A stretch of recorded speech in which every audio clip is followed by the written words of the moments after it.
Hello everyone, ഇത് നമ്മളൊരു നന്നായിട്ട് കായ്ച്ചൊരു തായ് പിങ്ക് പേരയാണ്. അപ്പം ഇതാണ് തായ് പിങ്ക് പേര, നന്നായിട്ട് കായ്ച്ചൊരു മരമാണ്. നമ്മളിന്ന് ചെയ്യാൻ പോകുന്നത് ഇതിൽ നമ്മളിന്ന് പേരെങ്ങനെ ലെയർ ചെയ്യാന്നുള്ളത് നോക്കാനാണ് നമ്മളിന്ന് ഉദ്ദേശിക്കുന്നത്. അപ്പം വളരെ സിമ്പിളായിട്ട് പേര തൈകൾ എങ്ങനെ നമുക്ക് പുതിയത് ഉണ്ടാക്കുക എന്നുള്ളത് നമുക്ക് ഇന്നത്തെ വീഡിയോയിൽ നോക്കാം. ഒരു നല്ല ഇനം പേരത്തൈയിൽ നിന്ന് പല തൈകളാക്കി മാറ്റാനുള്ള ഏറ്റവും എളുപ്പവും വിശ്വസനീയവുമായ മാർഗമാണ് എയർ ലെയറിങ്. ഇതിലൂടെ ലഭിക്കുന്ന തൈകൾ മാതൃമരത്തിന്റെ അതേ ക്വാളിറ്റി നിലനിർത്തും. മാത്രമല്ല സാധാരണ തൈകളെക്കാൾ വളരെ നേരത്തെ കായ്ക്കുകയും ചെയ്യും. അപ്പൊ ഇന്ന് തായ് പിങ്ക് പേരയായ ഈ പേരയിൽ നമ്മൾ ലെയർ ചെയ്യാൻ പോവാണ്. ഇതിന് നമ്മളൊരു തൈ ഉണ്ടാക്കാൻ വേണ്ടി പോവാണ്. അപ്പൊ അതിന് ഫസ്റ്റ് ആദ്യം ചെയ്യേണ്ടത് നമ്മൾ നല്ലൊരു കൊമ്പ് സെലക്ട് ചെയ്യണം.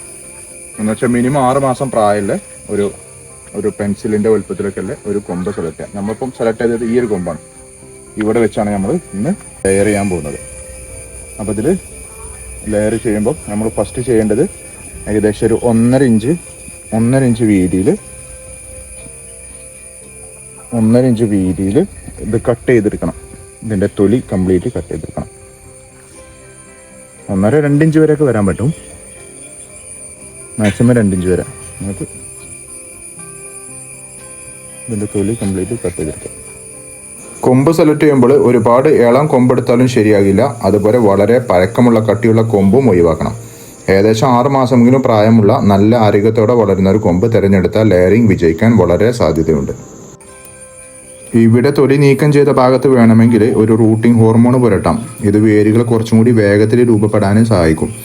പക്ഷെ അതൊരിക്കലും നിർബന്ധമില്ല. പേര പോലുള്ള ചെടികളിൽ റൂട്ടിംഗ് ഹോർമോൺ ഉപയോഗിക്കാതെയും നല്ല പോലെ ലെയറിങ് ചെയ്യാൻ പറ്റുന്നതാണ്. നമ്മൾ ഈ ലെയർ ചെയ്യാനുള്ള മെയിനായിട്ടുള്ള ഗുണങ്ങൾ ഈ മരത്തിൻ്റെ അല്ലെങ്കിൽ ഈ മാതൃവൃക്ഷത്തിൻ്റെ അതേ ഗുണങ്ങൾ കിട്ടും. ഇത് നല്ലോണം കായ്ക്കണ ഒരു മരമാണെന്നുണ്ടെങ്കിൽ ലെയർ നമ്മൾ ഇതിമെന്ന് ഉണ്ടാക്കുന്ന തൈനും ഇതേ ക്വാളിറ്റി കിട്ടും. അപ്പോൾ നമുക്ക് ധൈര്യമായിട്ട് അതുപോലെ ഇതിൻ്റെ ഈ പച്ച കംപ്ലീറ്റ്ലി ചുരണ്ടി കളയാം. ഇതിന്മേ വരുന്ന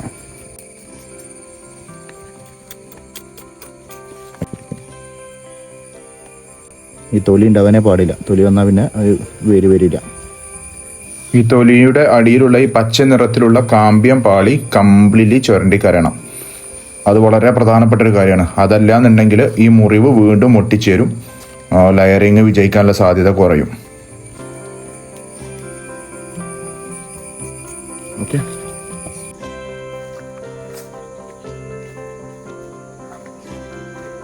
ഇതുപോലെ ആക്കുക. ഏകദേശം 1.5 ഇഞ്ച് അല്ലെങ്കിൽ മാക്സിമം 2 ഇഞ്ച് നീളത്തിൽ. എന്നിട്ട് ഇതുവരെ ചകിരിച്ചോറ് എടുക്കുക. ഈ ചകിരിച്ചോറ് അധികം വെള്ളം ഉണ്ടാവരുത്. ഇതുപോലെ ഭയങ്കരമായിട്ട് വെള്ളം നിൽക്കരുത്. കുറഞ്ഞ വെള്ളത്തിൻ്റെ ഒരു അംശം ഉണ്ടായാൽ മതി. ദെൻ ഈ ഒരു കവറിലേക്ക് വെച്ചിട്ട്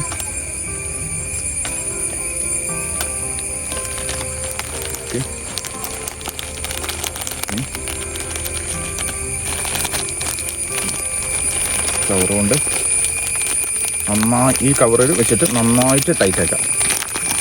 നന്നായി ടൈറ്റാക്കിയിട്ട് ഇതുപോലെ ടൈറ്റാക്കുക. ഓക്കെ,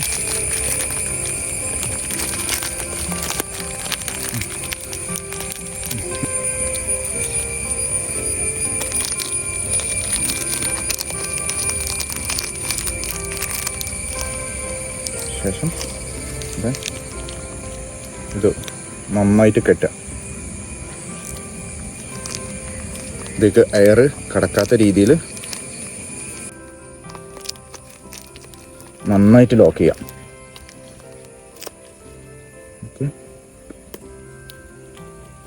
എയർ ലെയറിങ് ചെയ്യാൻ ഏറ്റവും നല്ല സമയം രാവിലെയോ അല്ലെങ്കിൽ വൈകുന്നേരമോ. അപ്പോൾ ചൂട് കുറവായതിനാൽ ചെടിക്ക് സമ്മർദ്ദവും കുറവായിക്കാരം. അതേപോലെ തന്നെ കേരളത്തിലെ കാലാവസ്ഥയിൽ ജൂൺ മുതൽ സെപ്റ്റംബർ വരെയുള്ള മഴക്കാല മാസങ്ങളാണ് ഏറ്റവും നല്ലത് എയർ ലെയറിങ്ങിന്. അതുപോലെ ഈ സമയത്ത് ഈർപ്പം കൂടുതലായതിനാൽ വേരുകൾ നല്ല രീതിയിൽ രൂപപ്പെടാൻ സാധ്യതയും വളരെ കൂടുതലാണ്.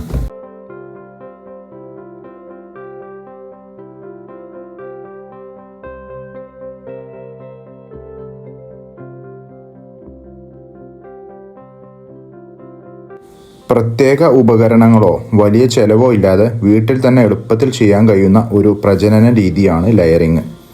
ഗ്രാഫ്റ്റിംഗ് പോലെ പ്രത്യേക പരിശീലനമൊന്നും ആവശ്യമില്ല. തുടക്കക്കാർക്കും കുറച്ച് ശ്രദ്ധ ഉണ്ടെങ്കിൽ വിജയകരമായി ചെയ്യാൻ പറ്റും.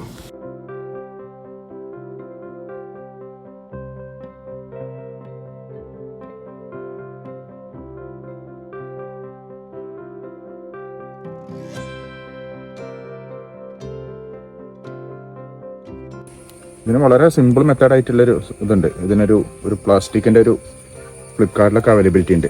അത് വെച്ചാലും മതി. അതാണെങ്കിൽ വളരെ ഈസി ആയിട്ട് ചെയ്യാം. ഓക്കെ,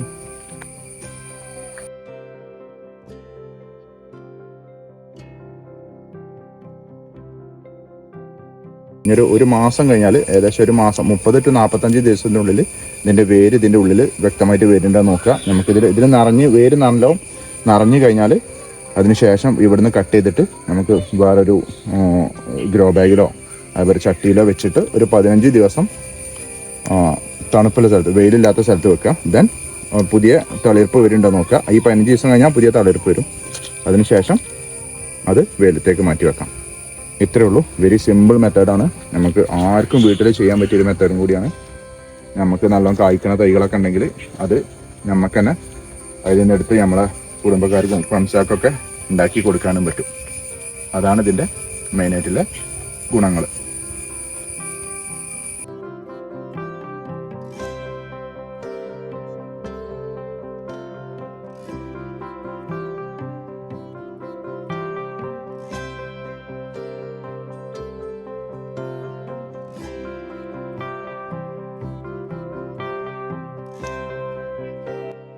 അപ്പോൾ ഇതാണ് പേരയിൽ എയർ ലെയറിങ് ചെയ്യാനുള്ള മുഴുവൻ പ്രക്രിയ. ശരിയായ രീതിയിൽ ചെയ്താൽ ഏതാനും ആഴ്ചകൾക്കുള്ളിൽ തന്നെ വേരുകൾ രൂപപ്പെടും. നിങ്ങളും ഒന്ന് പരീക്ഷിച്ച് നോക്കൂ. വീഡിയോ ഉപകാരപ്പെട്ടെങ്കിൽ ലൈക്ക് ചെയ്യാനും ഷെയർ ചെയ്യാനും മറക്കരുത്.